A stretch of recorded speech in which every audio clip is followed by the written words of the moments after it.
Bien-aimés dans le Seigneur, je vous salue au nom de notre Seigneur, l'incomparable et l'incorrigible Jésus-Christ, l'unique grand maître qui est capable de donner la vie éternelle à ses enfants. Qu'il vous bénisse, vous fortifie, vous édifie, vous consolide, vous taille et vous perfectionne afin que vous puissiez être renouvelés et mieux comprendre la marche des apôtres avant et après les 14 années de notre bien-aimé le frère Paul. C'est là où que nous voyons alors la réforme de l'évangile, la transformation de la compréhension par rapport aux Écritures. C'est après les 14 années du ministère du frère Paul. Mais bien aimé, merci à tous qui nous posent des questions. Vous qui nous posez des questions afin de mieux comprendre les Écritures.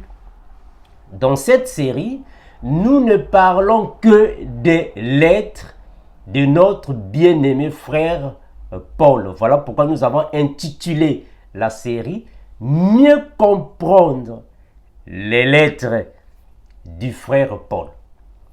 Donc, dans cette série, mes frères, nous venons expliquer le langage que le frère Paul va utiliser parce que ça continue de compliquer nos frères et nous voulons alors mettre sur la table la compréhension afin de vous aider de comprendre les Écritures avec certitude, avec exactitude, de la manière de mieux marcher dans la foi chrétienne. Mes bien-aimés, on va prier. Après, nous allons passer à notre partage. Père, nous te remercions infiniment, toi qui es incomparable. Merci Seigneur Jésus, toi qui fortifies tes enfants, car tu nous connais tels que nous sommes. Merci pour ton peuple. Merci Père éternel pour la connaissance que tu donnes à ton Église afin de mieux comprendre tes Écritures.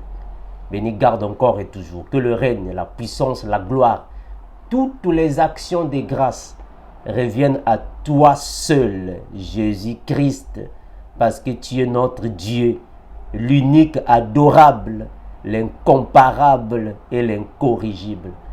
Au siècle des siècles, nous disons Amen. Mais bien aimés, ici dans cette série, nous expliquons les lettres du frère Paul. Nous expliquons la marche des apôtres. Nous expliquons avant les 14 et après les 14 années du ministère apostolique. Afin que vous puissiez mieux comprendre en réalité que disait le frère Paul. Parce que ce n'était pas facile de comprendre le frère Paul si réellement vous êtes encore un enfant dans l'évangile. Il a dit dans les Écritures, j'ai dépouillé d'autres églises en recevant d'elles un salaire pour vous servir. Oh, non, frère Armando, il avait aussi passé par ça, c'est le dépouillement. Frère Armando, le frère Paul a dit que lui aussi, il avait enseigné le dépouillement. Regarde ici, il a dit qu'il avait dépouillé les églises. Non, frère. Quand le frère Paul ici parle du dépouillement, ici, ce dépouillement ici, ne signifie pas dire qu'il ne faut pas utiliser la savonnette, comme on vous a dit dans vos églises. Ici, le dépouillement ne signifie pas dire que non, frère Armando, il ne faut pas utiliser les bijoux. Les bijoux sont sataniques. Attention, les femmes, n'utilisez pas les pantalons sont sataniques. Ça, c'est le dépouillement. Non. Non, frère Armando, il ne faut pas utiliser la brosse à dents, Non, frère. Ici, le dépouillement dont il est en train de parler, c'est autre chose. Voilà pourquoi nous avons toujours dit, et nous disons toujours que, avant de mieux comprendre le frère Paul, il faut être un adulte spirituel. Il faut manger la nourriture solide. Donc si tu es encore un prématuré spirituel, tu ne vas pas comprendre, frère Paul. Il faut être mature avant de le comprendre. J'ai dépouillé d'autres églises. Mais qu'est-ce qu'il est tenté de dire là-bas? C'est ce que nous allons expliquer. Hein, frère? Nous sommes dans 2 Corinthiens, chapitre 11, le verset 8. Nous sommes partis. Mes frères, ayez vos Bibles. On a toujours dit que dans cette chaîne YouTube, Vérité sans cesse, nous ne venons pas ici comme dans les autres chaînes, là où vous êtes obligés de dire oui, alléluia, papa, pasteur, amen. Non. Ici, nous nous mettons dans la peau des Béréens. Ici, on se met dans la peau des Béréens. Tout ce que je dirai, vous n'êtes pas obligé de dire alléluia, papa Armando, amen. Non. Lisez dans vos Bibles. Ici, c'est comme ça. On donne un verset biblique, on va lire et on va traduire ou interpréter. Ayez vos Bibles à la maison. Si vous avez des doutes, appelez-nous. Voilà. Appelez-nous et on va faire des partages bibliques. Ici, c'est comme ça. Ce n'est pas amen, amen, amen. Non, ici, c'est pas comme ça, frère. Tu lis dans ta Bible et si tu as des doutes, appelle-nous.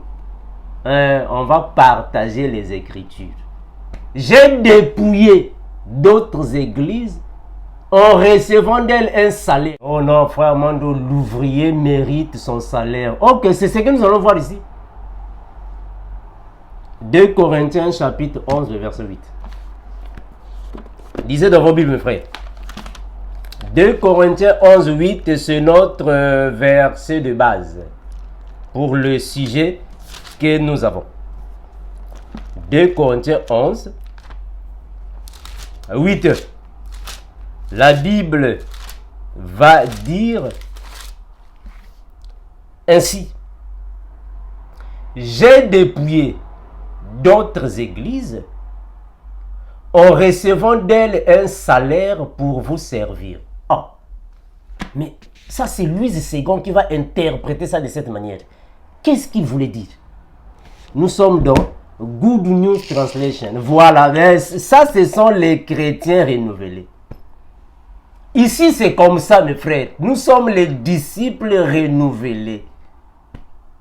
Un disciple renouvelé est un disciple qui ne s'arrête pas quand oh non, tu fais tes recherches. Tu cherches la vérité. Pourquoi Louise Ségon va dire ça? Mais qu'est-ce qu'on a dit dans les autres versions? Voilà, il faut rechercher. Ça, ce sont des chrétiens. Ce n'est pas frère Armando, notre pasteur avait dit. Mais est-ce que tu avais lu dans la Bible? Il faut, ça c'est les chrétiens. Un disciple de Christ est un chercheur. Hein, mes frères? Un disciple de Christ, c'est un chercheur de la vérité. Ce n'est pas quelqu'un, oui, papa Armando, amen. Non. Un disciple, un chercheur de la vérité. Qu'est-ce que Paul voulait dire? J'ai dépouillé d'autres églises. Qu'est-ce qu'il veut dire? En recevant d'elles un salaire. Oh, donc Paul avait un salaire. Mais pourquoi Armando n'a pas un salaire? Hein, mes frères? Donc le frère Paul avait un salaire. Mais pourquoi le frère Armando aussi n'a pas un salaire? On va évoluer. 2 Corinthiens. 2 Corinthiens chapitre 11. Nous sommes dans la version Good News Translation. Qu'est-ce qu'on a interprété ici? Soit on a traduit ici. 2 Corinthiens 11. 8, pardon. 2 Corinthiens 11, 8. La Bible ici va dire ainsi: j'ai accepté d'être payé par d'autres églises et de vivre à leurs dépens pour vous servir. Ah voilà. Est-ce que vous voyez ça, frère? C'est comme ça qu'on comprend les Écritures. C'est comme ça, mes frères, que vous pouvez comprendre les Écritures. Voilà pourquoi nous sommes en train de former une nouvelle classe évangélique. Nous sommes en train de former, d'édifier une génération chrétienne renouvelée. afin que votre compréhension, votre croyance puisse être réformée. On doit réformer la compréhension des chrétiens. On doit réformer la croyance chrétienne. Afin que nous ayons une génération de chrétiens, des disciples renouvelés. C'est comme ça. Il ne faut pas seulement rester là. Louise Ségon, vous êtes attachés. Dans Louise Ségon. Louise Ségon avait dit, Louise, va dans d'autres versions. Qu'est-ce qu'on a dit? C'est Louise Ségon qui va dire ça. J'ai dépouillé d'autres églises. Mais qu'est-ce qu'il veut dire là-bas? Oh non, frère Mando, c'est le dépouillement. Non, c'est pas le dépouillement. C'est pas le dépouillement, il ne parle pas du dépouillement. Oh non, frère Mando, dans le dépouillement, on a dit, il ne faut pas mettre la montre, il faut enlever la montre. Non, il ne parle pas du dépouillement. 2 Corinthiens 11, 8, version Good News Translation.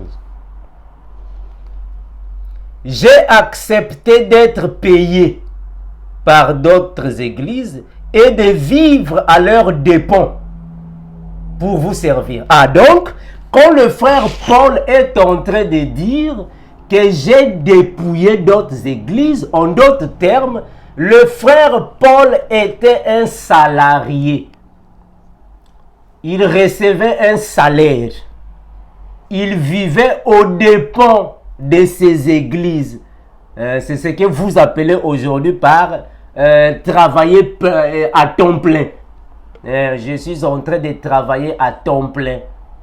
Donc Paul aussi était dépendant des églises.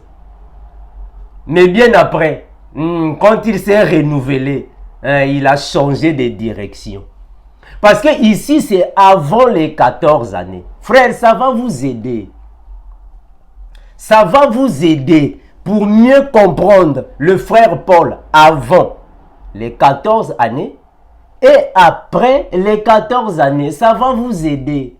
Donc, quand le frère Paul ici dans les Écritures est en train de dire que j'ai dépouillé d'autres églises en recevant d'elles un salaire pour vous servir, c'était avant les 14 années. Mais après les 14 années, c'était autre chose. C'est ce que nous allons lire. Mes frères, l'ouvrier mérite son salaire. Mais son salaire, c'est combien? Voilà. L'ouvrier mérite son salaire. Ok. Mais son salaire, c'est combien? Parce que moi, je suis ouvrier. Maintenant, mon salaire, c'est combien? Mon frère Armando, l'ouvrier mérite son salaire. Vous allez vivre de l'évangile. Maintenant, mon salaire, c'est combien? Mes frères, que le Seigneur vous aide afin de mieux comprendre les Écritures. Que le Seigneur vous aide afin de voir les choses clairement. Enlevez en vous, frère, la compréhension des églises des réveils. Enlevez ça. C'est une mauvaise compréhension. Enlevez de vos cerveaux la compréhension des tatangunza. Enlevez ça. C'est une mauvaise compréhension des Écritures. L'ouvrier mérite son salaire. Mais son salaire, c'est combien? Vous allez vivre de l'évangile. On va expliquer ça, frère, dans les Écritures. Afin que vous soyez renouvelés. On doit donner la réforme spirituelle à l'église d'aujourd'hui. Afin de naître une nouvelle génération des disciples renouvelés. Parce que les aînés dans la foi ont fait fausse route. Ils ont tordu l'évangile à leur profit, à leur bénéfice. Mes frères, avant de comprendre le frère Paul, il faut avoir la sagesse spirituelle. Sinon, vous n'allez pas les comprendre. Voilà pourquoi le verset de base de cette série, nous lisons tout ça. Nous vous lisons ça afin de comprendre que ce frère, dans ses lettres, il y avait beaucoup de sagesse là-bas. 2 Pierre 3, 15 à 18. Ça, c'est le verset de base de cette série. Mieux comprendre les lettres du frère Paul. Parce que ce n'est pas facile de les comprendre. 2 Pierre, le verset 3. Pardon, le chapitre 3, pour bien dire. Le verset 15 à 18. 2 Pierre 3, 15 à 18. Le frère Pierre va dire ainsi. Lisons ensemble, mes bien-aimés. Croyez que la patience de notre Seigneur est votre salut. Comme notre bien-aimé frère Paul, vous l'avez aussi écrit, selon la sagesse qui lui avait été donnée par l'incomparable grand Seigneur Jésus-Christ, le Créateur de toutes choses. C'est ce qu'il fait dans toutes les lettres où il parle de ces choses, les choses salutaires. Les choses salutaires qui vous donnent le salut. On doit vous répéter ça. On doit continuer de vous parler des choses salutaires qui vous donnent le salut. Et bannir, exclure, boycotter les choses qui ne donnent aucun salut. Perdre temps pour rien. Où il parle de ces choses dans lesquelles il y a des points difficiles à comprendre. Dont les personnes ignorantes jusqu'aujourd'hui. Des personnes ignorantes jusqu'aujourd'hui et mal affermies tordent le sens comme celui des autres écritures pour leur propre ruine. Mes frères, le frère Paul, quand il est en train de parler aux Corinthiens que j'ai dépouillé d'autres églises, il voulait tout simplement dire que il vivait à la charge des autres. Le frère Paul, comme les autres frères, ils sont venus dans l'évangile et ils ont abandonné leur travail. Ils sont venus dans l'évangile temps plein, comme on entend dans vos églises. Moi, je travaille temps plein. Et ils ont commencé de dépouiller les églises. Ça c'est un exemple du dépouillement. Mais frère, est-ce que vous voyez ça? Ça, c'est un dépouillement. Donc, ils dépouillent les églises. Parce que voilà, j'ai vu que j'ai appris le message, voilà le téléphone, ou bien voilà ma participation. Vous devez donner. C'est une conférence que je suis en train de faire. Et la conférence, on paye. Mais si tu serres la main, tu vas t'appauvrir. C'est un message qui fâche. Mais on est obligé parce que ça fait partie de la Bible. La dîme et les offrandes, on en parle dans la Bible. Mais moi j'en parle rarement. Mais je parle ce matin. Vous qui m'écoutez dans le WhatsApp, il faut soutenir. Vous devez m'envoyer de l'argent. Au 077 90 83 34. Ça c'est l'intermonnaie. Vous devez le faire. Parce que c'est biblique. Et je vous en parle pour le salut. Ça c'est dépouiller une église. Donc, on va expliquer, mes frères, afin que vous puissiez comprendre que dépouiller une église signifie exiger à l'église la libéralité. Leur exiger ça. Exiger à l'église la charité. Exiger à l'église des sommes d'argent. Exiger à l'église de donner, de payer les offrandes. Exiger à l'église des frais. Ça, c'est dépouiller une église. Attention, il faut bien me saisir. Je ne dis pas que le frère Paul aussi faisait comme a fait le pasteur. Attention. Faut bien me saisir. Mais le frère Paul, quand il parle du dépouillement des églises, en d'autres termes, c'est de vivre à la charge d'une église. Dans tout ce que l'Église fait, tu es dépendant de l'Église. Mais vous allez comprendre qu'il y a plusieurs formes de dépouiller une Église. Quand un soi-disant serviteur de Dieu vous exige des montants dans l'Église, il ne fait que parler de l'argent, l'argent, l'argent, l'argent, l'argent. Ça, c'est dépouiller une Église. Dépouiller une Église. On vous exige de donner. Il faut donner. Vous devez donner. Non, non, non, non. On ne peut pas exiger les gens de donner. Non. Non, frère. Une conférence biblique payante. Ça, ce sont les formes de dépouillement des églises. Un séminaire payant. Non. On n'est pas obligé de payer un séminaire pour un séminaire. Consultation prophétique payante. Mais non. On n'est pas obligé de payer. Vous demandez même de l'argent pour la délivrance. La délivrance, c'est combien? Oh non, la délivrance, c'est $500. Ah, frère. Ça, c'est dépouiller les églises. Donc, dépouiller une église signifie exagérer concernant les frais. Donc, demander de l'argent d'une manière exagérée. D'une manière excessive.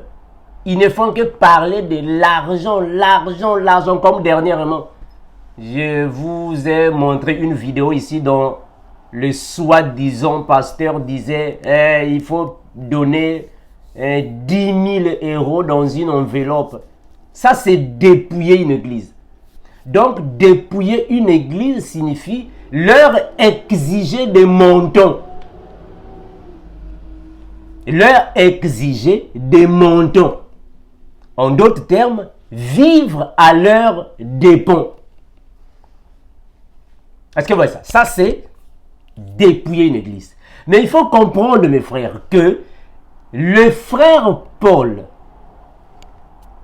et les frères de Jérusalem vivaient aussi de cette manière. Attention, ici je suis en train de dire que le frère Paul n'était pas là en train d'exiger les montants aux gens. Attention à la mauvaise compréhension. Je suis en train de dire que le frère Paul, comme les frères de Jérusalem, il vivait à la charge de l'église. Il vivait à la charge de l'église. Et c'est l'église qui faisait tout pour eux, et même le salaire. Ça va. Prenez d'autres versions des Bibles. Vous allez voir que c'est bien écrit, demander un salaire. Ici, dans Louis II, on a dit recevoir un salaire. Donc, il y avait un salaire qui avait été établi pour les apôtres. Et le frère Paul, lui aussi, il marchait comme les apôtres de Jérusalem. Mes frères, j'aimerais vous dire une chose ici. Il ne faut jamais confondre demander une aide et demander un salaire. C'est différent. Deux choses différentes à ne pas confondre. Un homme de Dieu peut demander une aide financière à ses frères. C'est tout à fait normal. Un chrétien peut demander une aide financière à ses frères. C'est tout à fait normal. Une sœur en Christ peut demander une aide financière à ses sœurs, à ses frères. Tout à fait normal. C'est différent à demander. C'est différent de demander un salaire mensuel pour les choses de Dieu. Ça, c'est totalement différent. Et en plus, demander d'une manière exorbitante. Ça, c'est différent. Donc, il ne faut pas confondre ou comparer les choses. Ici, le frère Paul, quand il dit « J'ai dépouillé les églises, d'autres églises, en recevant d'elles un salaire pour vous servir », mais parce que le frère Paul marchait comme les frères de Jérusalem. C'était des personnes qui ne travaillaient plus.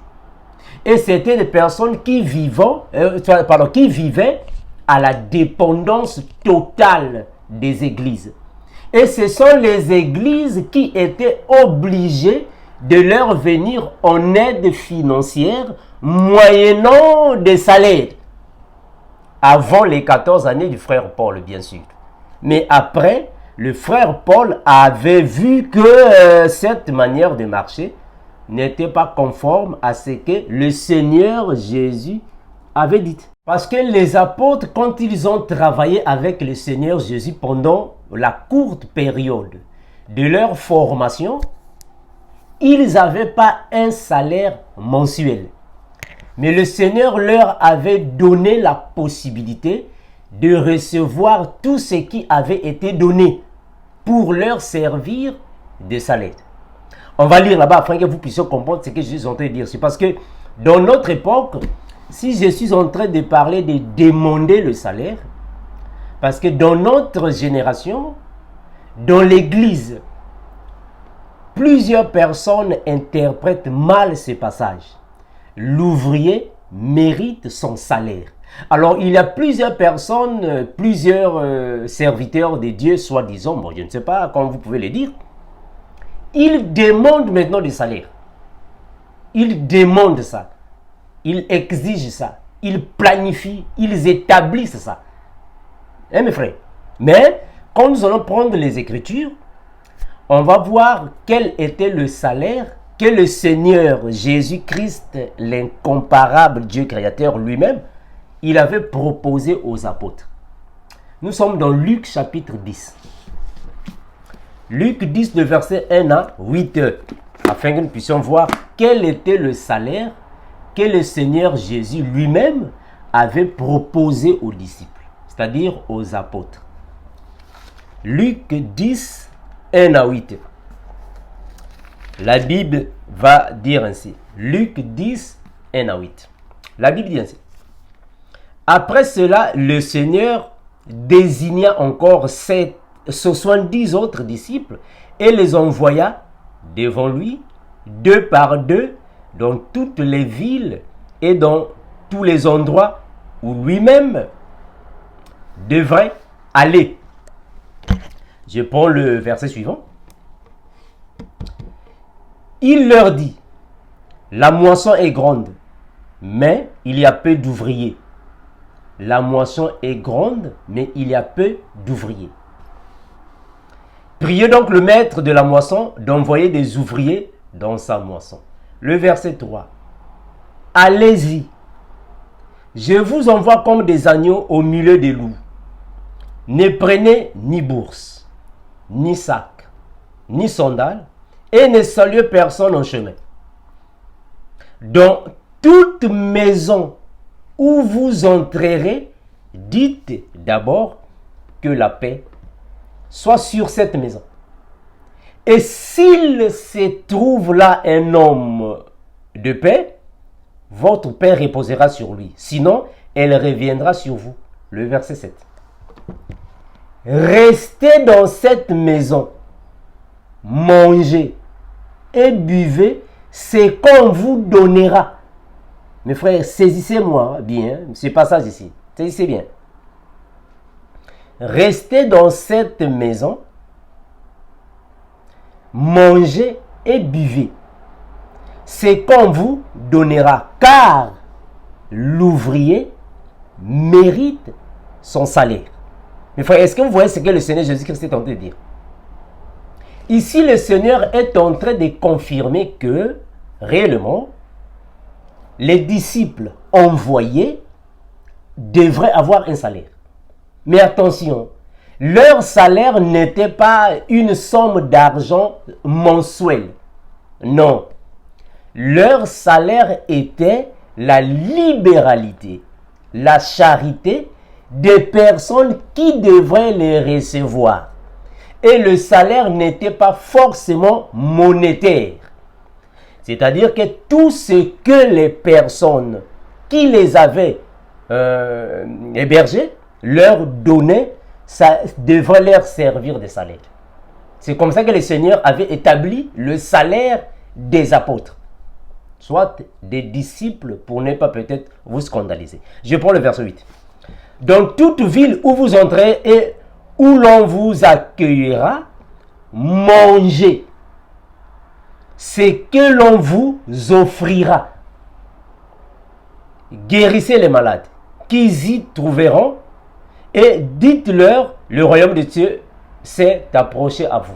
Est-ce que vous voyez ce que le Seigneur est en train de dire concernant le salaire des apôtres, concernant le passage de l'ouvrier mérite son salaire? Mais malheureusement aujourd'hui, ce passage-là est déformé. Aujourd'hui, l'ouvrier mérite son salaire, carrément les gens planifient ou les gens visent une somme d'argent mensuelle. Mais c'est contraire à ce que le Seigneur Jésus avait dit. Parce que même si nous prenons Matthieu, regardez Matthieu. Matthieu 10, 5. Matthieu chapitre 10. Le verset 5 à 15. La Bible va dire ainsi. Regardez. Matthieu 10, 5 à 15. La Bible va dire ainsi. Matthieu 10, 5 à 15. Regardez. La Bible dit ainsi. Ce sont les 12 que Jésus envoya. Ce sont les 12 que Jésus envoya. Après leur avoir donné les instructions suivantes. Allez, pas vers les non-juifs et n'entrez pas dans les villes des Samaritains. Allez plutôt vers les brebis perdues de la communauté d'Israël. En chemin, prêchez en disant, le royaume des cieux est proche. Guérissez les malades, ressuscitez les morts, purifiez les lépreux, chassez les démons. Vous avez reçu gratuitement, donnez aussi gratuitement. Mes frères, est-ce que vous saisissez ce passage? Ça, c'était les paroles que Jésus disait à ses serviteurs, à ses apôtres. Donc Jésus ici est en train de confirmer en réalité son évangile était alors une chose gratuite. Ce n'était pas une chose dont les salaires devraient être établis d'une manière empresariale ou soit d'une manière industrielle, on va établir les salaires. Non, le Seigneur n'a pas établi les choses de cette manière. Je prends le verset 9. Nous sommes tous dans Matthieu 10, le verset 9. Ne prenez ni or, ni argent, ni monnaie dans vos ceintures, ni sac pour le voyage, ni deux tuniques, ni souliers, ni bâtons, car l'ouvrier mérite son salaire. Donc, il faut comprendre, mes bien-aimés, que ici, le Seigneur Jésus est en train de confirmer que les apôtres, quand ils étaient encore en formation, ils n'avaient pas un salaire. C'est-à-dire que chaque fin du mois. Mais leur salaire était plutôt la libéralité des personnes qui les recevaient. C'est-à-dire que quand ils partaient chez les gens, tout ce qui avait été présenté aux apôtres, c'est ça qui était considéré comme leur salaire. Si on leur donnait à manger, on leur donnait quoi que ce soit, cela était considéré comme le salaire de l'apôtre. Donc, il n'y avait pas un salaire établi que chaque fin du mois, on va te donner X. Est-ce que vous comprenez ça, frère? Non. Mais quand le Seigneur va alors quitter les apôtres, d'une manière physique, bien sûr, ce sont les apôtres, quand ils sont restés, ils ont établi aussi leur formalité. C'est-à-dire que ce sont les apôtres qui ont établi certains droits du prédicateur. Ils appellent ça les droits du prédicateur. Parmi ces droits du prédicateur, il y a aussi l'établissement ou l'ordonnance du salaire de l'ouvrier. Et aujourd'hui, dans plusieurs églises, c'est ce qui est pratiqué. Regardez ce que le frère Paul va dire. Ici, nous sommes dans le ministère. apostolique du frère Paul avant les 14 années. Regardez, il va dire ainsi. Nous sommes dans 1 Timothée. 1 Timothée chapitre 5, on va prendre le verset 17-18. Il va dire ainsi. 1 Timothée 5, 18. C'est mieux. Car l'Écriture dit, on va commencer à partir de 17 pour que ce soit encore clair. Que les anciens qui dirigent bien soient jugés dignes d'un double honneur. Surtout ceux qui travaillent à la prédication et à l'enseignement. Surtout ceux qui travaillent à la prédication et à l'enseignement. Mes frères, saisissez bien les versets que je suis en train de lire. Parce que je vais revenir sur le même verset. Saisissez bien, je vais revenir ici. Que les anciens qui dirigent bien soient jugés dignes d'un double honneur. Surtout ceux qui travaillent à la prédication et à l'enseignement. Car l'Écriture dit, tu ne mousselleras pas point le bœuf, tu ne mousselleras point le bœuf quand il foule le grain. Et l'ouvrier mérite son salaire. Mes frères, constatez que le frère Paul, c'est lui-même qui est en train de dire ça. Mais c'est encore lui qui va dire que non, que celui qui ne travaille point ne mange pas non plus. Ici, c'est lui qui le dit.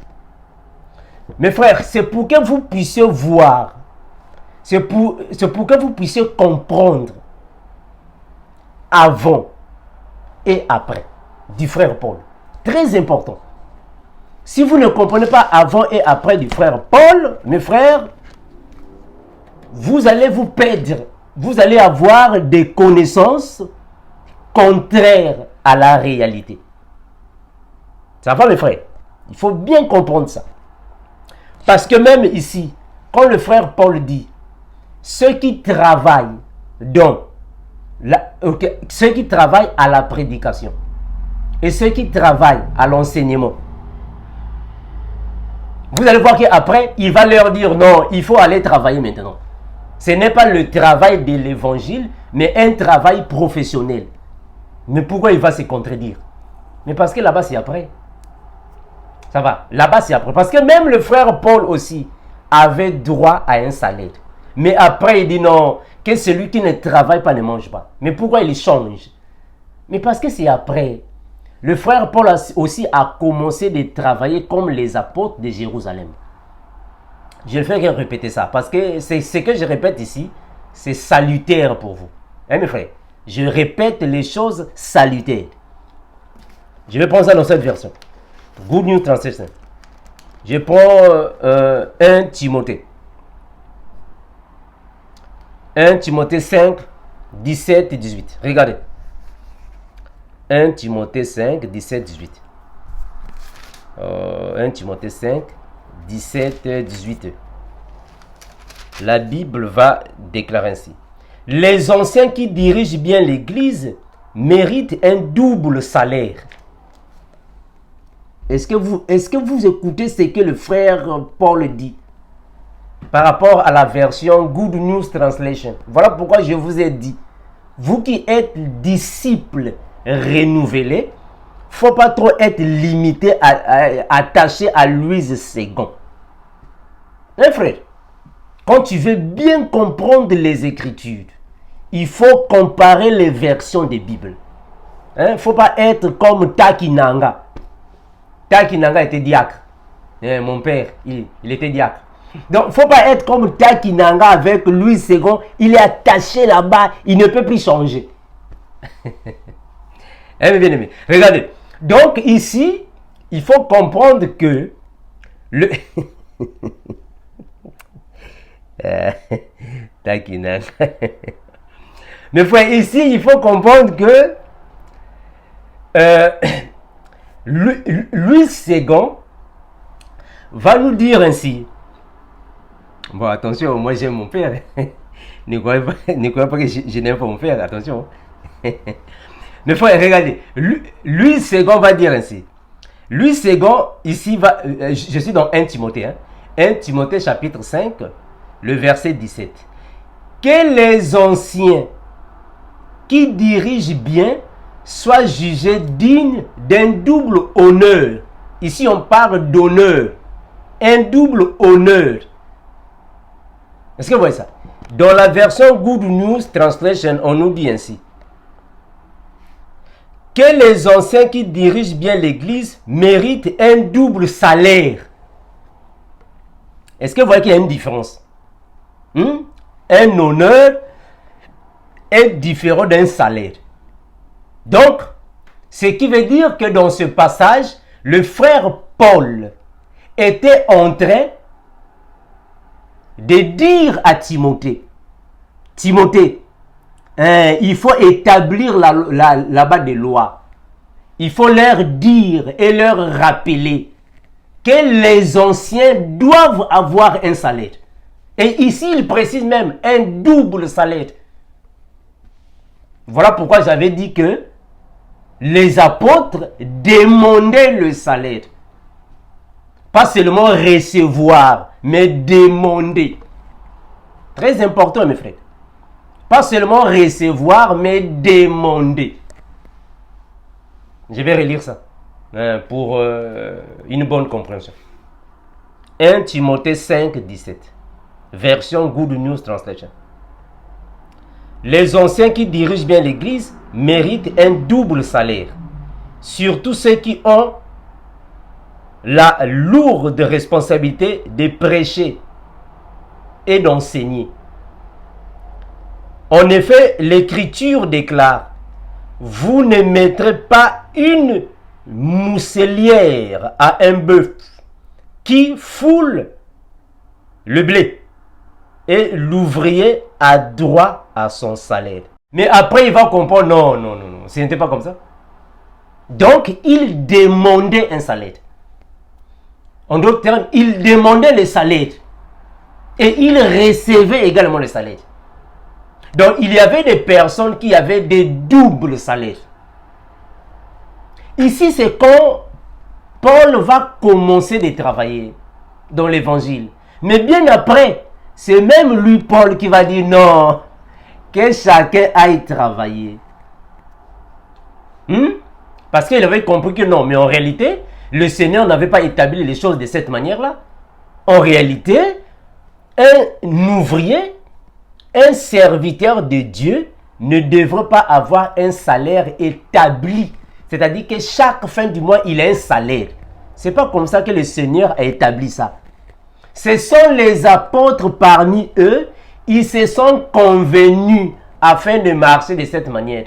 Mais sinon, le Seigneur n'avait pas dit ça. Mes frères, moi, je suis un serviteur de Dieu. J'ai droit à un salaire. Ça va, mes frères. Mais mon salaire, c'est quoi? Je suis serviteur de Dieu. J'ai droit à un salaire. Mais selon l'évangile de Christ, et selon la marche de l'évangile que Christ lui-même a transmis aux apôtres, que le frère Paul va comprendre après, quel était le salaire d'un ouvrier. En réalité, mes frères, le salaire d'un ouvrier était basé par rapport à l'hospitalité, à la libéralité, à la charité de l'Église. C'est-à-dire que c'est l'Église qui devrait être touchée par le Seigneur et donner à l'homme de Dieu ce qui était convenable par rapport à leurs convictions. Donc, il n'y a pas un montant établi pour l'homme de Dieu. Est-ce que vous comprenez ce que je dis? Je vais aller bibliquement afin que vous puissiez mieux me saisir. Nous sommes dans Galates. Regardez. Galates 6. Regardez ce que le frère Paul va dire ici. Galates chapitre 6, le verset 6. Regardez. Ça, ce sont les versets de base de ces faux ouvriers de Dieu qui veulent démontrer que réellement il faut leur donner. Et ils se cachent derrière de tels versets que le frère Paul a utilisés avant le renouvellement. Galates 6, 6. Ici, c'est avant le renouvellement du frère Paul. Eh mes frères, ici, c'est avant le renouvellement. Ici, c'est avant les 14 années. Galates 6, 6. Que celui à qui l'on enseigne la parole fasse part de tous ses biens à celui qui l'enseigne. C'est ici qu'ils viennent. C'est ici qu'ils viennent. Pour bien vous dépouiller. C'est ici. Il faut faire part de tous ces biens à celui qui t'enseigne la Bible, la parole. Ne vous y trompez pas, on ne se manque pas de Dieu. Ce qu'un homme aura semé, il le mentionnera. Celui qui sème pour sa chair mentionnera de la chair, la corruption. Vous pouvez lire là-bas.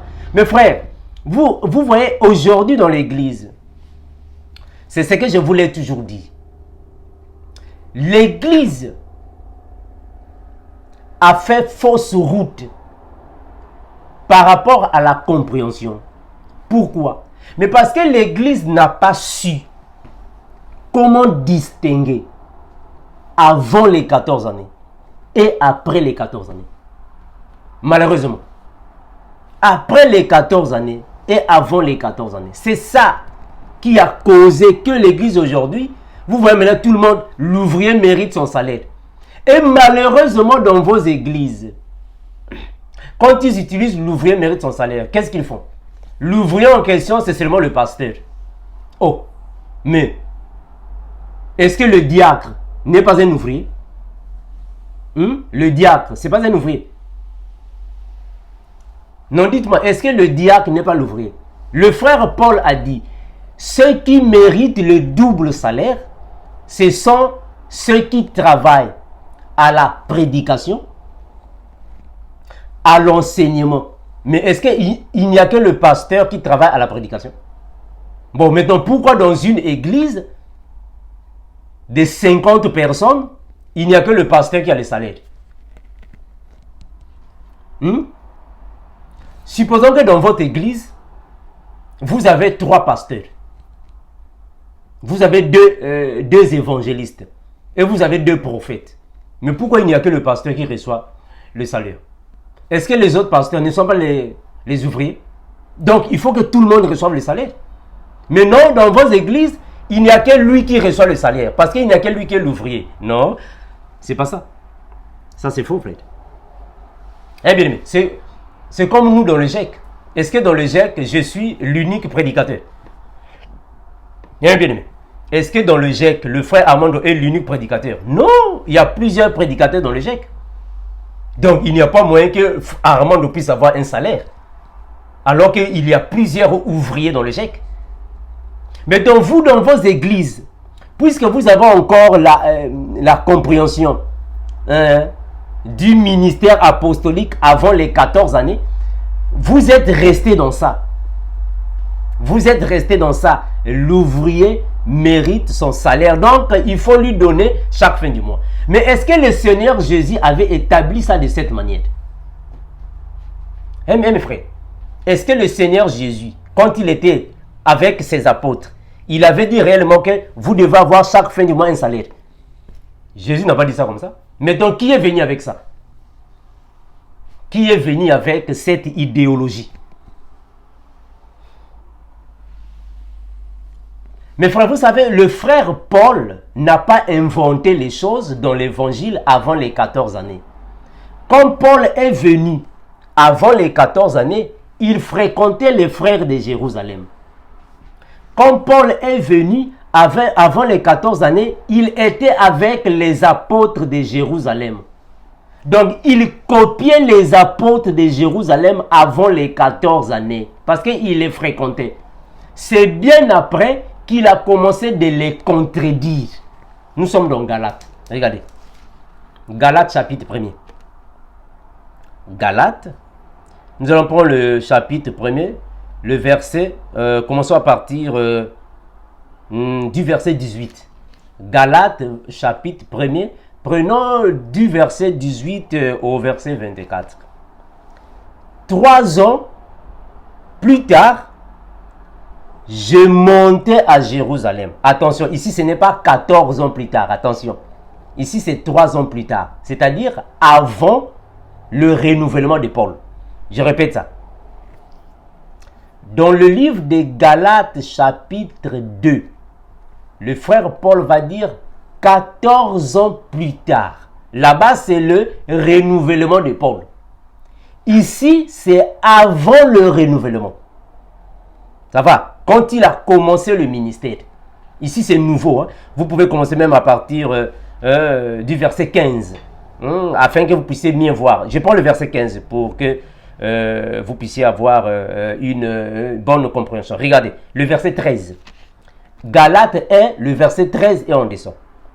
Vous avez su, en effet, quelle était autrefois ma conduite dans le judaïsme. Ça c'est le frère Paul. Vous avez su, en effet, quelle était ma conduite dans le judaïsme, comment je persécutais à outrance et ravageais l'église de Dieu, et comment j'étais plus avancé dans le judaïsme que beaucoup de mon âge et de ma nation, étant animé d'un zèle excessif pour les traditions de mes pères, mais lorsqu'il a plu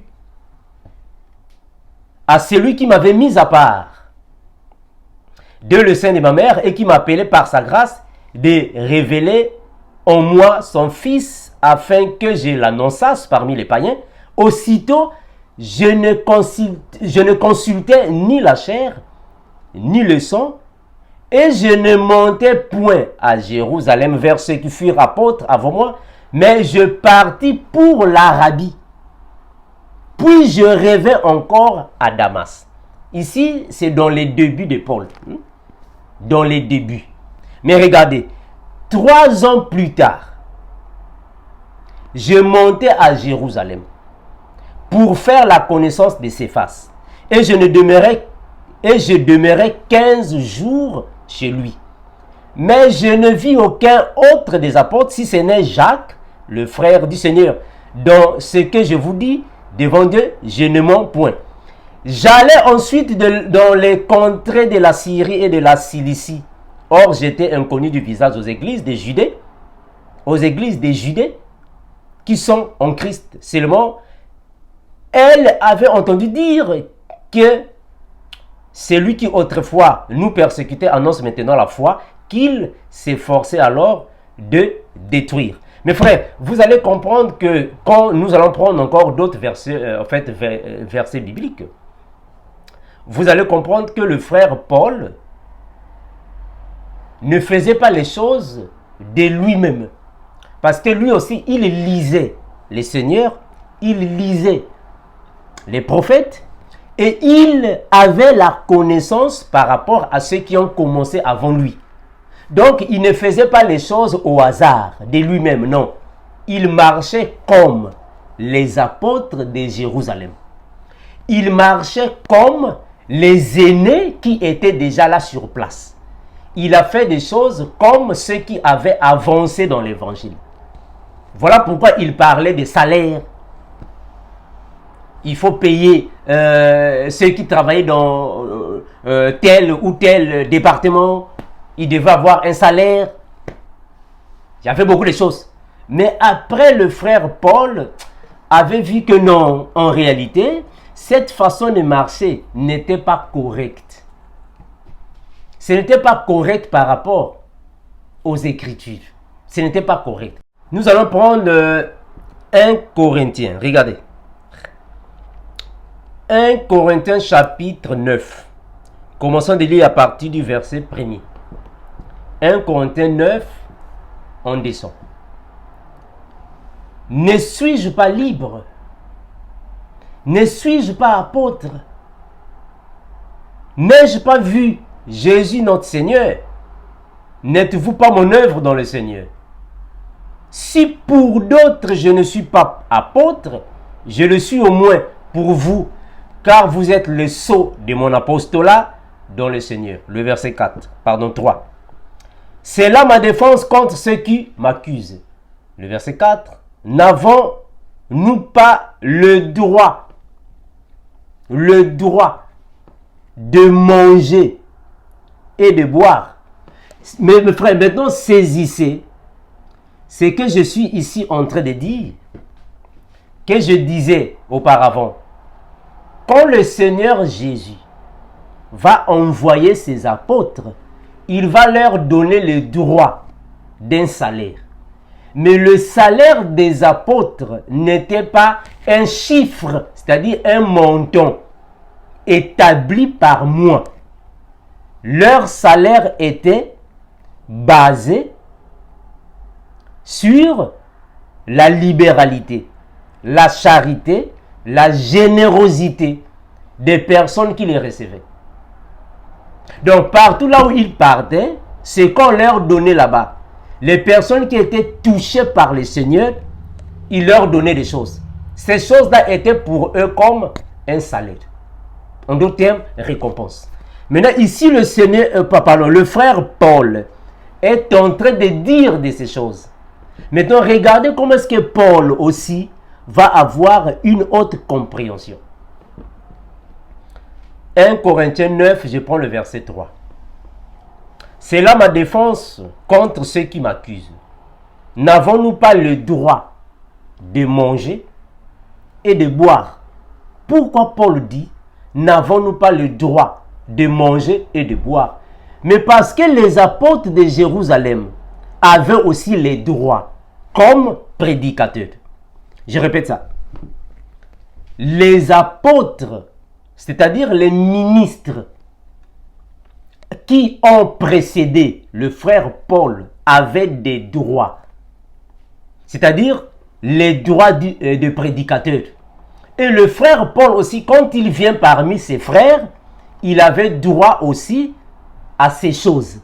Et ici, Paul est en train de rappeler ces droits-là. Écoutez bien. N'avons-nous pas le droit de manger et de boire?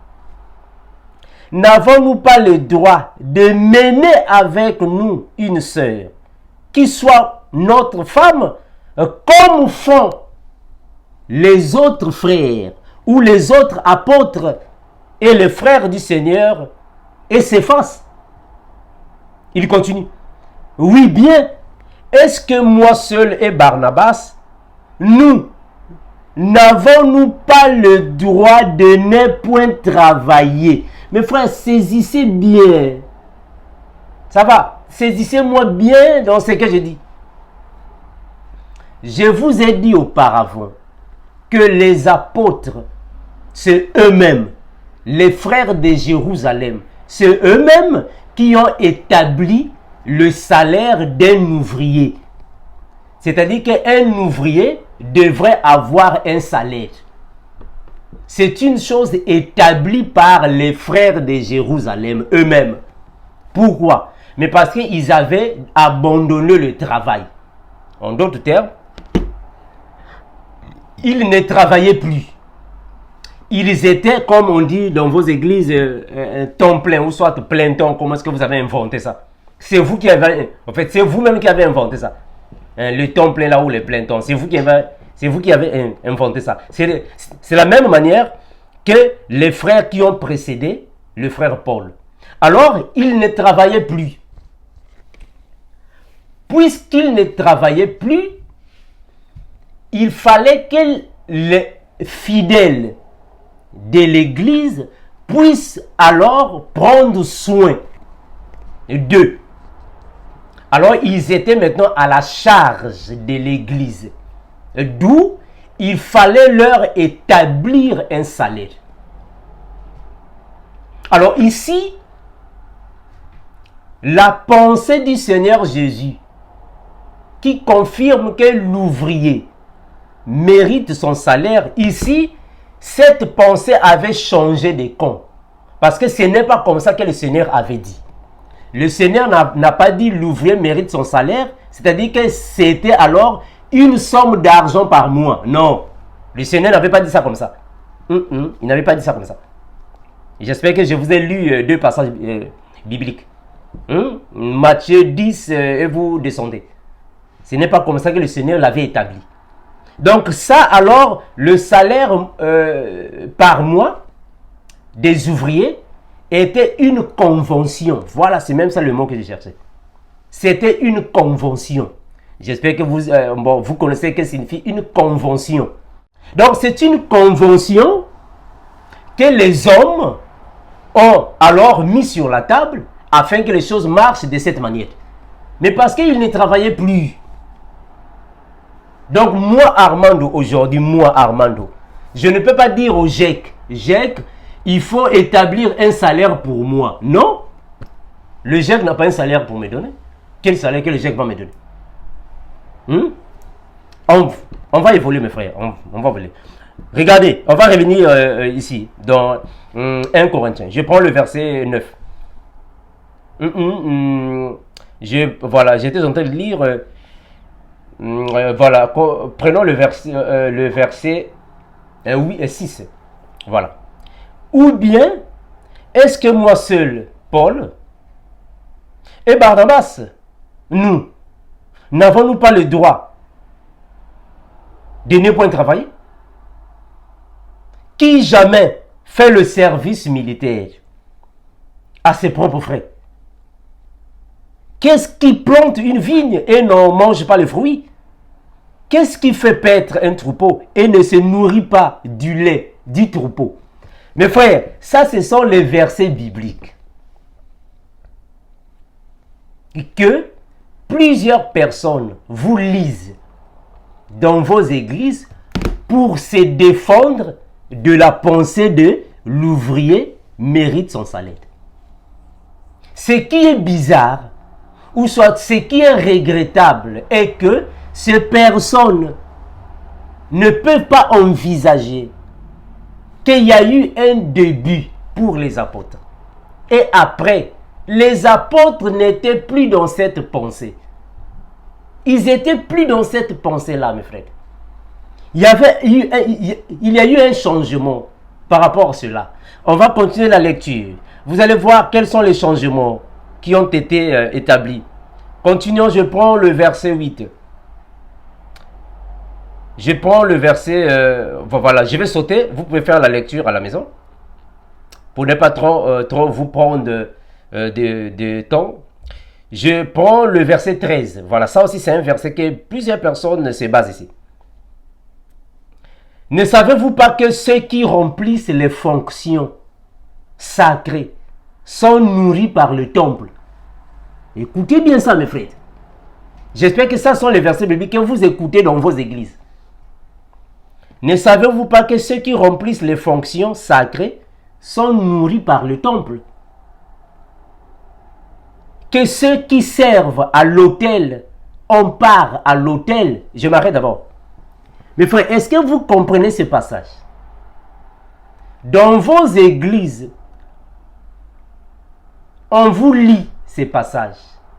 Et les personnes se basent sur ce passage pour dire que nous devons alors être nourris par l'Église. C'est par l'Évangile que nous devons avoir de l'argent. C'est par l'Évangile que nous devons être payés parce que regardez, il donne les versets. Ne savez-vous pas que ceux qui remplissent les fonctions sacrées sont nourris par le temple? Ça, c'est le frère Paul qui le dit. Mais qu'est-ce que le frère Paul va dire après? Non. Ne savez-vous pas que votre corps est le temple de Dieu? Pourquoi le frère Paul va se contredire? Pourquoi il se contredit? Il dit, mais non, en réalité, le temple, c'est nous qui sommes les temples. Donc, quand le frère Paul dit que c'est nous qui sommes le temple, donc ce passage biblique n'a plus de sens. Je ne sais pas si vous comprenez notre compréhension à nous. Est-ce que vous saisissez notre compréhension? Ceux qui travaillent, ceux qui remplissent les fonctions sacrées sont nourris par le temple. Pour nous, dans la nouvelle naissance, ou dans la nouvelle alliance, ou dans le renouvellement, ce passage biblique n'a plus de sens. Parce que nous n'avons plus de temple construit par les Médomes. Le temple, c'est nous. C'est nous qui sommes le temple. Maintenant, qui travaille dans le temple? D'où le passage ici n'a plus de sens. Mes frères, est-ce que vous comprenez comme l'un de nous? Je vais avancer. Regardez, je prends le verset suivant. De même aussi, le Seigneur a ordonné à ceux qui annoncent l'évangile de vivre de l'évangile. Voilà, c'est là que je voulais arriver. Mes frères, est-ce que vous comprenez mieux? Je vais relire le passage afin que vous puissiez mieux me saisir. Il va dire ainsi. De même aussi, le Seigneur a ordonné à ceux qui annoncent l'évangile de vivre de l'évangile. Est-ce que vous comprenez ce qu'il est tenté de dire? Or, le Seigneur, quand il a dit de vivre de l'évangile, mais est-ce qu'il a parlé d'un salaire mensuel? Non. On a lu Matthieu 10, 5 jusqu'à 15. Il a dit, vous partez, c'est-à-dire qu'il a envoyé les apôtres. Et quand les apôtres sont partis, il a dit aux apôtres, là où on vous recevra, tout ce qu'on vous donnera, vous présentera, vous mangez, buvez, cela vous servira de salaire. C'est ce que le Seigneur a dit. Donc, vivre de l'évangile ne signifie pas dire que bon, tu viens là, tu vas rester bras croisés. Alors, c'est l'Église qui va commencer alors à te pourvoir. Tu ne peux pas aller travailler, c'est l'Église qui... Non, mes frères. Faut pas comprendre la Bible de cette manière-là, mes frères. Vivre de l'évangile ne signifie pas dire que bon, tu vas rester là bras croisés, c'est l'Église qui va tout faire. Non, frère. Ce n'est pas ça, mes frères. Parce que ce que le Seigneur a dit aux apôtres, c'est quand vous allez prêcher l'évangile, ceux qui seront touchés, c'est le Seigneur qui va alors vous récompenser par ces personnes-là. Mais il n'y a pas un salaire établi par mois pour un serviteur de Dieu. Ça n'existe pas. Ça, c'est une convention de l'Église. C'est-à-dire que c'est un commun accord. C'est ça la convention. La convention signifie tout simplement un commun accord communautaire de plusieurs personnes. Ils se sont entendus, ils se sont mis d'accord que cela va se passer de cette manière. Ça va, mes frères? Mes frères, je vais continuer. La Bible va dire encore comme ça. Le frère Paul va alors dire, je vais prendre le verset 18. Quelle est donc ma récompense? C'est d'offrir gratuitement l'évangile que j'annonce sans user de mon droit de prédicateur. Mes frères, est-ce que vous êtes maintenant ici en train de comprendre ce que j'étais en train de dire? C'est-à-dire que le frère Paul ici a expliqué que les prédicateurs avaient quelques droits. Et lui aussi, Paul, a usé auparavant de ses droits. Mais bien après, le frère Paul commençait maintenant à contredire ce qu'il avait dit auparavant. Ici maintenant, il est en train de contredire ça. Parce que le frère Paul commençait maintenant à avoir une haute compréhension des Écritures. Il disait non, en réalité, l'évangile ne devait pas être de cette manière-là. Et ici, c'est clair ce qu'il dit. Quelle est donc ma récompense? C'est d'offrir gratuitement l'évangile que j'annonce. Sans user de mon droit de prédicateur de l'évangile. Mais la question est celle de savoir qui a créé ces droits de prédicateur? Ah voilà, ça c'est une bonne question à vous poser. Vous qui vous basez sur la pensée de l'ouvrier mérite son salaire. En d'autres termes, le prédicateur mérite ses droits. Maintenant, question. Qui a fondé ou créé les droits du prédicateur? Est-ce que c'est Jésus qui a créé ça? Est-ce que c'est Jésus qui a mis ça sur place? Si vous dites oui, mais comment est-ce que Jésus les a créés, l'a mis sur place?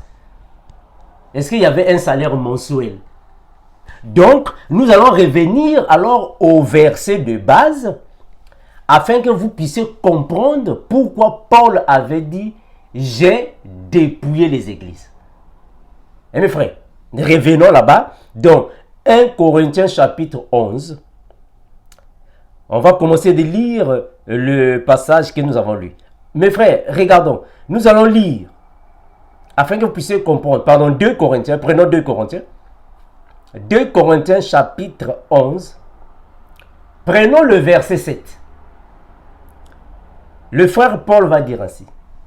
Ou bien, ai-je commis un péché parce que m'abaissant moi-même, afin que vous fussiez élevés, je vous ai annoncé l'évangile gratuitement. Oh, mais mes frères, c'est Paul qui a dit qu'il avait dépouillé les églises. Mais pourquoi ici il vient dire qu'il les a annoncé l'évangile gratuitement? Mais parce que Paul, quand il a dit,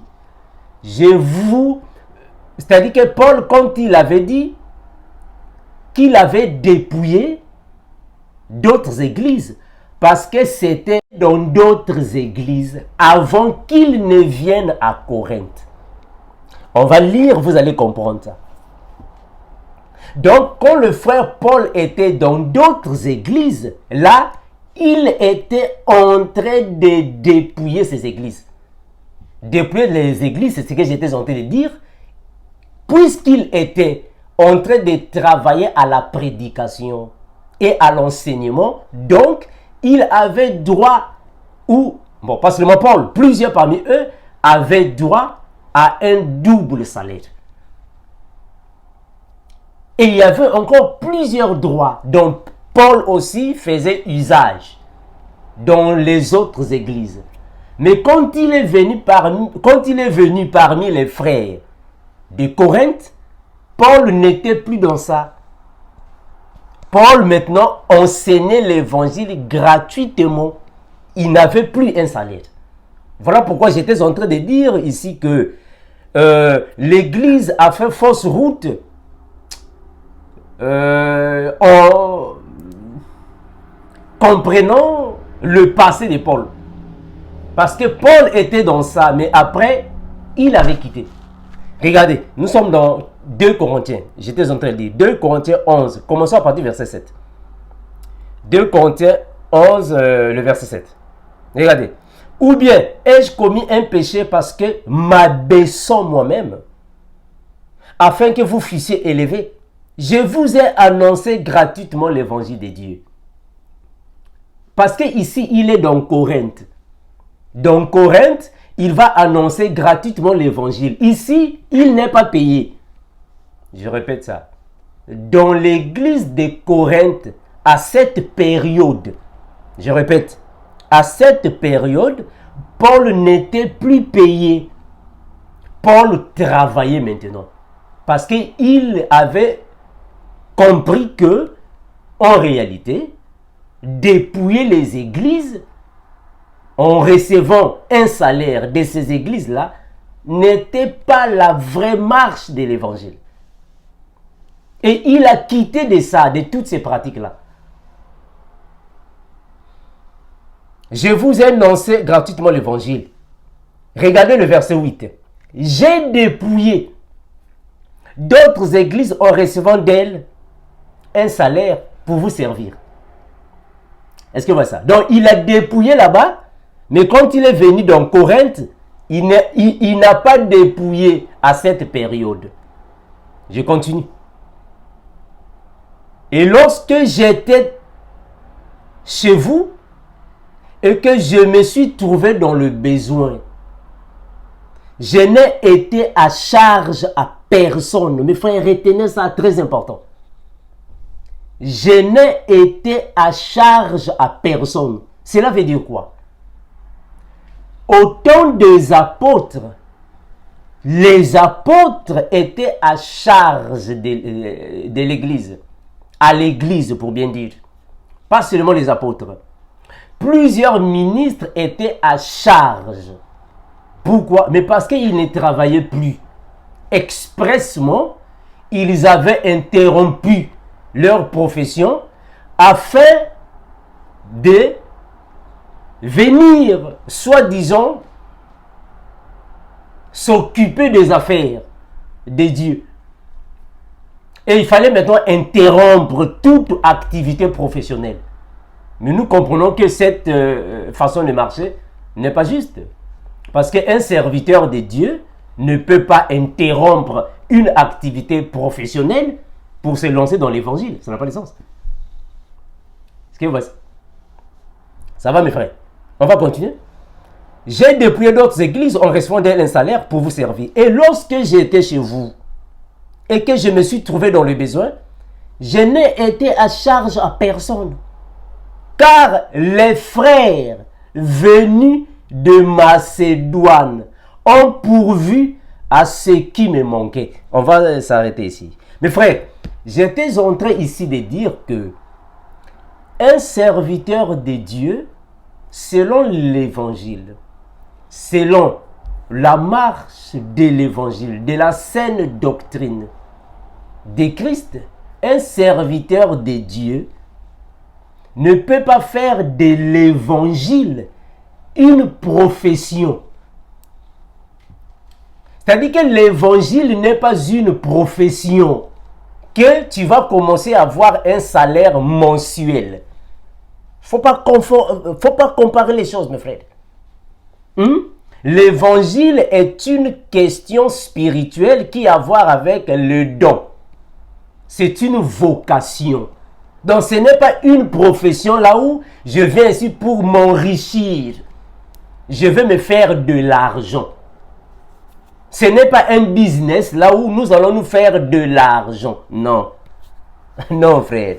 Ça, ce sont les conventions, les philosophies des hommes. En réalité, un serviteur de Dieu est récompensé par le Seigneur. Mais comment est-ce que le Seigneur nous récompense? C'est par les personnes. Voilà pourquoi la Bible va dire que Dieu est le rémunérateur de ceux qui les cherchent. Donc, le salaire d'un homme de Dieu, les récompenses d'un homme de Dieu, attention, ici, ici c'est le salaire physique, la récompense physique. Ici, je ne parle pas du salaire spirituel, la récompense spirituelle, non. Je suis ici en train de parler des choses physiques. Récompense physique, salaire physique. Alors, un homme de Dieu, qu'est-ce qu'il fait? Il prêche l'évangile. Il annonce les merveilles des cieux. Il annonce le royaume de Dieu. C'est le Seigneur qui va toucher le cœur des gens. C'est le Seigneur lui-même par sa puissance va toucher les cœurs. En touchant les cœurs, c'est le Seigneur qui va donner à l'Église le don de la libéralité. C'est par la libéralité que l'homme de Dieu peut être financièrement assisté. Je répète ça. C'est par le don de la libéralité que l'homme de Dieu peut être financièrement assisté. Mais l'homme de Dieu ne peut pas venir dans l'évangile dans le but de s'enrichir. L'ouvrier mérite son salaire. C'est comme si on dit quand tu viens ici, alors tu as trouvé du travail professionnel. Mais frère, est-ce que vous me cessez? Je vais continuer. Alors, en toute chose, je me suis gardé de vous être à charge. Mes frères, être à charge signifie travailler à temps plein. Je répète ça. Être à charge à l'église signifie travailler à temps plein. Comme vous le dites, c'est être à charge. Donc, le frère Paul, avant, il était à charge à l'église. Pas seulement Paul, plusieurs frères. Mais après, non, il fallait aller travailler. Ça va, mes frères? Il fallait aller travailler. Je vais prendre d'autres versets. Je vais descendre. Afin que vous puissiez mieux me saisir. Regardez. La Bible va dire ainsi. Je prends le verset 10, afin que vous compreniez où est-ce que le frère Paul avait dépouillé les églises. Prenez le verset 10. Par la vérité de Christ, qui est en moi, je déclare que ce sujet de gloire ne me sera pas enlevé dans les contrées de l'Achaïe. Pourquoi il parle des contrées de l'Achaïe? Mais parce que c'est là que Paul avait dépouillé. Dans les contrées de l'Achaïe. Je vous ai lu le passage de Galates chapitre 1er. On a commencé de lire à partir du verset 13 et on a descendu. Comme Paul a commencé avec le ministère, il est parti dans ces contrées. Il a commencé là-bas le ministère, dans les contrées de l'Achaïe et autres. C'est dans ces contrées-là, pendant son ministère, le début, c'est là qu'il avait dépouillé les églises. Mais quand il vient à Corinthe, après un certain moment, alors, Paul ne recevait plus le salaire. Il n'avait plus le salaire. C'est alors qu'il a commencé de travailler. C'est alors que Paul commence de travailler. Mais malheureusement, chez vous, jusqu'à aujourd'hui, vous continuez toujours avec ça. L'ouvrier mérite son salaire. Je vous ai dit que les apôtres ont tous commencé avec peu de connaissances. Mais après, ils avaient changé de direction. Malheureusement, vous continuez toujours avec l'ignorance des apôtres. Je continue, regardez. Le verset 10. Par la vérité de Christ qui est en moi, je déclare que ce sujet de gloire ne me sera pas enlevé dans les contrées de l'Achaïe. Pourquoi? Parce que je ne vous aime pas. Dieu le sait. Parce que c'est là que Paul avait commencé son ministère. Est-ce que vous comprenez ça, mon frère? Paul a commencé son ministère dans ces contrées-là. Mais malheureusement, vous continuez toujours avec ça. Regardez, nous allons prendre 1 Corinthiens chapitre 9. 1 Corinthiens chapitre 9. Je suis en train de mélanger le frère Paul avant les 14 années. Et je suis en train de vous donner les versets bibliques que lui-même va contredire après les 14 années. Afin que vous puissiez mieux comprendre avant et après. Pour mieux comprendre la marche des apôtres. Ça, ce sont des choses salutaires que je ne fais que vous répéter. Pour mieux comprendre la marche des apôtres, il faut bien saisir l'avant et l'après du ministère de frère Paul. Il faut bien saisir ça, sinon vous allez seulement rester là à faire des choses croyant connaître la vérité. Malheureusement, vous ne connaissez pas la vérité. C'est comme le frère Apollos. Le frère Apollos aussi était comme ça. Il croyait comprendre les Écritures avec exactitude. Mais quand on l'a mené vers Paul, c'est là qu'il a compris plus exactement. Il s'est dit, ah non, mais je ne comprenais pas bien, voilà. Mes frères, prenons 2 Corinthiens chapitre 9, commençons à partir du verset 6. Regardez le langage de Paul. Regardez son langage. 2 Corinthiens 9, on va prendre le verset 6 à 7. Sachez-le, celui qui sème peu, moissonnera peu. Et celui qui sème abondamment, moissonnera abondamment. Ça, c'est Paul qui le dit. Ça va. Mais il prend le verset 7. Prenons 7. Que chacun donne comme il a résolu en son cœur. Sans tristesse, ni contrainte, car Dieu aime celui qui donne avec joie. Oh, mes frères, mais quand tu dis, sans contrainte, ni tristesse, mais c'est toi-même qui dis que celui à qui on enseigne l'évangile partage tous ses biens. Oh, mais quand tu dis ça, est-ce que ce n'est pas avec contrainte? Mes frères, examinez les versets bibliques de Paul, les versets de Paul, c'est-à-dire les lettres de Paul. Examinez ça. Examinez maintenant 2 Corinthiens, mes frères à la maison, pour ne pas prendre beaucoup de temps, 9, 7, et prenez Galates 6 et 6. Examinez ça. 2 Corinthiens 9, 7. Prenez Galates 6 et 6. Vous ne voyez pas que ce sont des pensées parallèles. Pourquoi ces pensées sont parallèles?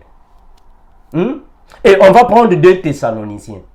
Pour que vous puissiez aussi à la maison faire vos recherches afin de mieux comprendre. Mais ici, il utilise quel langage? Ici, quel langage? Donc, quelque part, il a un langage obligeant. Il oblige ici. Mais là-bas, il dit non, avec la liberté. Là-bas, il oblige, il dit non. Pourquoi il a ce langage-là? Mais parce que, mes frères, Paul, quand il va enseigner les Écritures,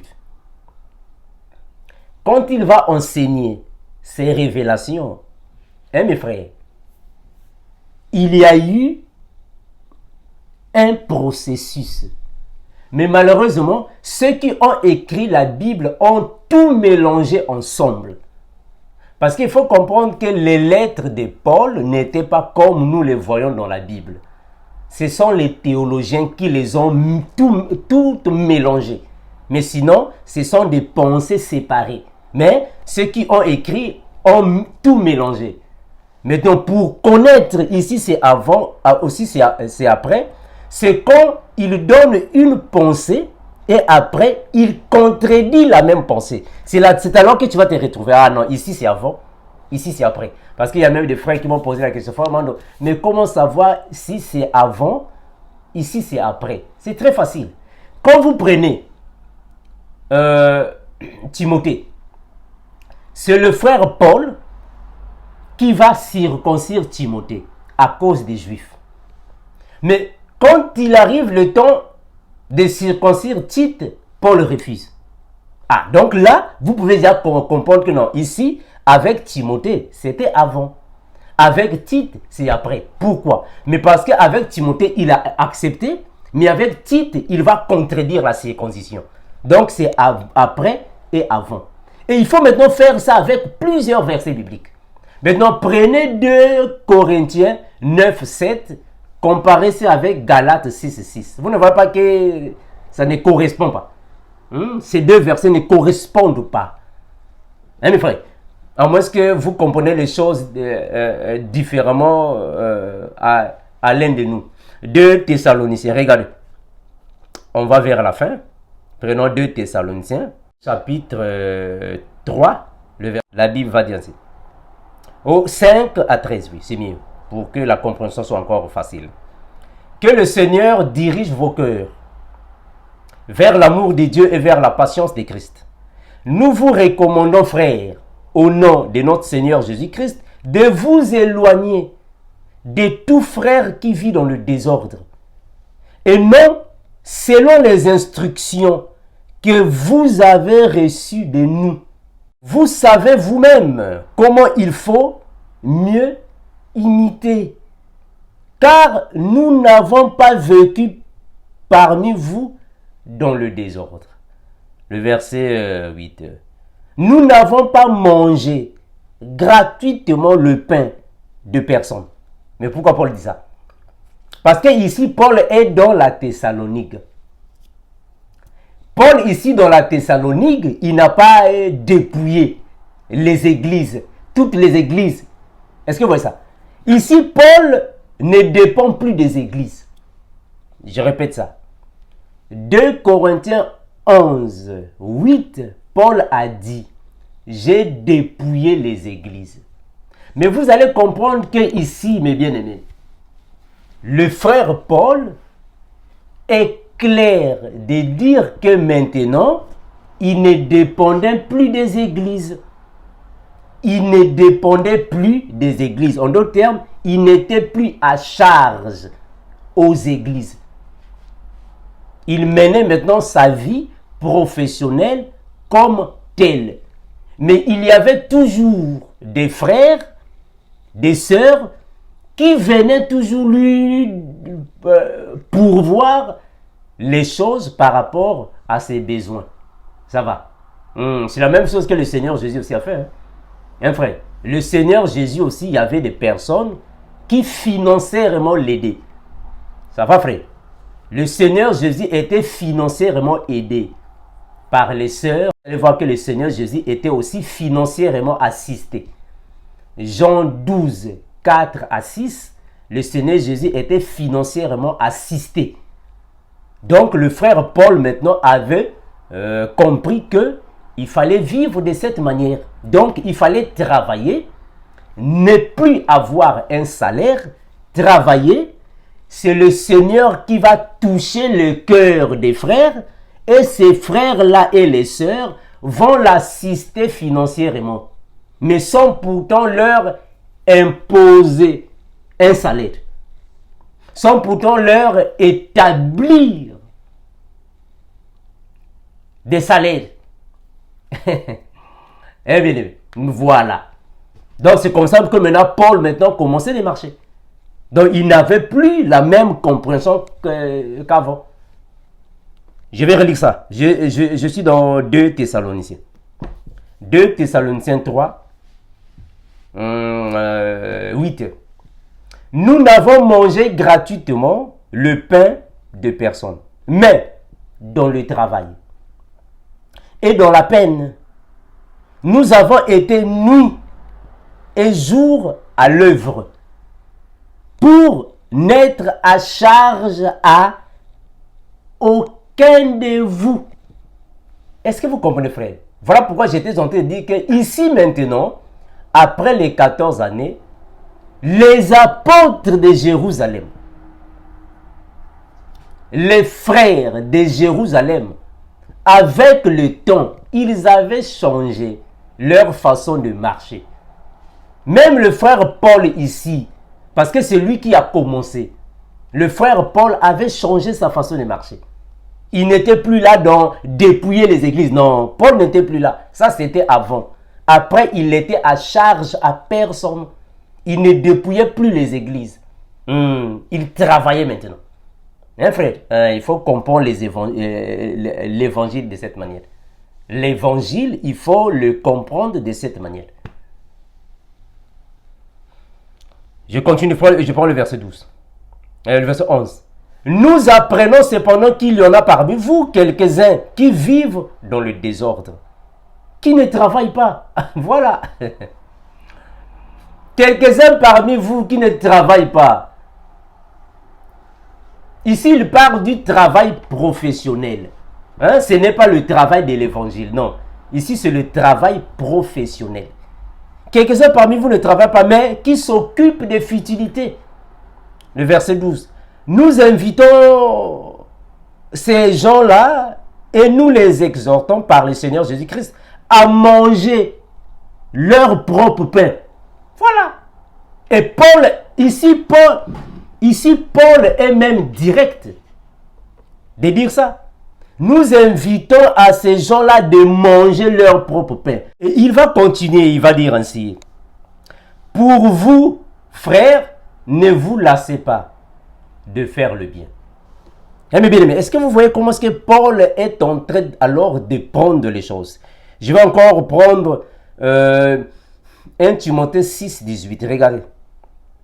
On va vers la fin, mes bien-aimés. 1 Timothée 6, 18. La Bible va déclarer ainsi. 1 Timothée 6, 18. Commençons à partir 1 Timothée 6, 18 afin de vous aider. Regardez. Recommandez-leur de faire du bien, d'être riches en bonnes œuvres, d'avoir de la libéralité et la générosité. J'étais en train de parler ici, mes frères, de la libéralité et la générosité. C'est ce que le Seigneur avait dit aux apôtres. Ce que je dis ici, ce n'est qu'un rappel que je venais de dire au préalable. Le Seigneur parlait du salaire des apôtres par rapport à la libéralité et la générosité des personnes qui allaient les recevoir. Ça, c'était considéré comme leur salaire. Mais sinon, il n'y avait pas alors la pensée de l'ouvrier mérite son salaire. Le salaire là n'était pas réellement un salaire mensuel. Est-ce que vous me cessez? Ce n'était pas réellement un salaire mensuel. C'était réellement la libéralité, la générosité des fidèles par rapport aux hommes de Dieu. Prenons le dernier verset, Philippiens 3, 17. Prenons notre dernier verset, Philippiens 3, 17. La Bible va dire ainsi. Philippiens chapitre 3, le verset 17. La Bible dit ainsi. Soyez tous mes imitateurs, frères, et portez les regards sur ceux qui marchent selon le modèle que vous avez en nous. Gloire à Jésus. Donc le frère Paul après avait compris que réellement, non, le modèle de Jérusalem là n'était pas bon. Ce n'était pas un bon modèle. Le vrai modèle était réellement celui que Christ avait transmis aux apôtres, mais malheureusement, les apôtres n'avaient pas fait la séquence de cela. Frère Paul, c'est lui qui avait compris en réalité le salaire d'un ouvrier de Dieu n'était pas une somme d'argent établie, mais c'était plutôt la libéralité, la générosité des fidèles de l'Église par rapport aux frères, à l'homme de Dieu. Il fallait le soutenir, il fallait lui venir en aide, mais sans contrainte ni tristesse, comme leur cœur résolvait pour lui venir en aide. Ça va, mon frère? Parce que même le Seigneur Jésus aussi recevait les aides. Mais tout était par rapport à la libéralité. Mes frères, je m'arrête par ici. C'est juste pour vous dire que l'ouvrier mérite son salaire n'est pas une chose qui doit être considérée comme si c'était un salaire professionnel. Je suis un homme de Dieu. Je ne veux pas me lancer dans l'évangile afin que chaque fin du mois qu'il y ait un salaire établi pour moi. Non, en réalité l'évangile n'est pas comme ça. Ce sont les hommes qui ont donné alors cette idée. C'est une convention. Mais en réalité le Seigneur Jésus n'a pas établi les choses de cette manière. Les apôtres aussi étaient dans cette mauvaise compréhension.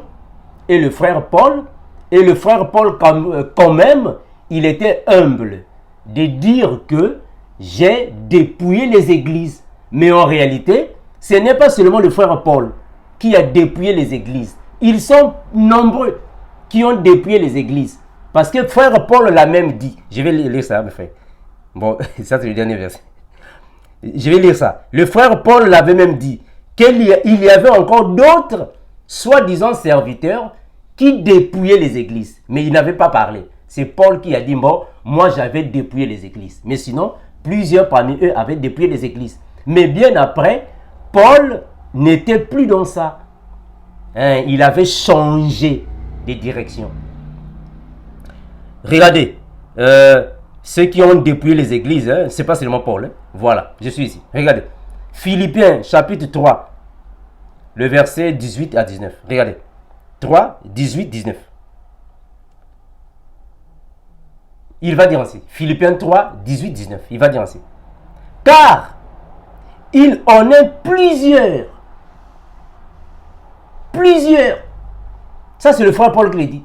Car il en est plusieurs qui marchent en ennemis de la croix de Christ. Je vous en ai souvent parlé et j'en parle maintenant encore en pleurant. Leur fin sera la perdition. Ils ont pour Dieu leur ventre. Pourquoi Paul dit ça? Pourquoi Paul dit ils ont pour Dieu leur ventre? Mais parce qu'ils dépouillent, ou soit ce sont des personnes qui se disaient aussi disciples de Christ, mais ils étaient là pour dépouiller les églises. Je continue, regardez. Ils ont pour Dieu leur ventre. Ils mettent leur gloire dans ce qui fait leur honte et ils ne pensent qu'aux choses de la terre. Ce sont des personnes qui sont venues dans l'évangile au temps des apôtres et ils dépouillaient les autres. Voilà pourquoi le frère Paul a dit, ils sont plusieurs. Il en a plusieurs. Ils sont nombreux. Est-ce que vous voyez ça? Donc nous, dans notre époque, mes frères, on ne peut pas suivre cette compréhension-là. On ne peut pas suivre ça, mes frères. Merci, mes bien-aimés. On va s'arrêter par ici. Que le Seigneur vous bénisse, vous fortifie, vous garde. J'espère que vous aurez plusieurs questions à nous poser et nous reviendrons toujours dans cette série, mieux comprendre les lettres du frère Paul. Nous allons revenir pour que nous puissions continuer par rapport aux questions que vous allez nous poser afin de les mettre sur la table et la Bible nous aidera comme nous disons et nous continuerons de vous le dire. Maranatha, l'incomparable, l'unique incorrigible, Jésus-Christ, notre grand maître, revient bientôt. Ciao.